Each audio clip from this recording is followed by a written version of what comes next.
In small towns, there isn't much to do, so you have to get creative. One night, I decided to go riding around with my friends. We went down a long, winding road that curved like a slithering snake.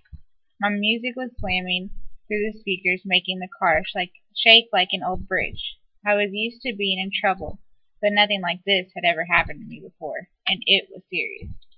I was definitely expecting the worst punishment I'd ever experienced, especially since I was already in trouble for prior bad behavior.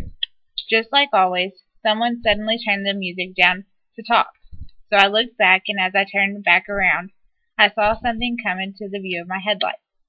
Realizing what the figure was, I slammed on my brakes, but it was too late. All I heard was a loud thud as I hit it. The deer flipped and ended up on the opposite side of the road. Everyone was as quiet as a mouse while we sat there in shock.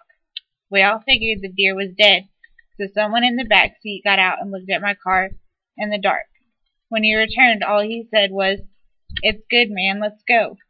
As we came back into town, I thought it would be a good idea to cruise into the car wash and assess the damage. Boy, oh boy, did I get a rude awakening. I'm sure all my friends heard was a loud eek when I saw the front of my car.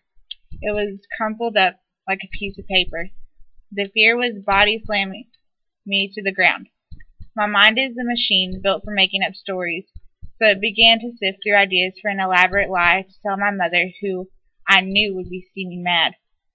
It took a lot of time, but we thought up the perfect story.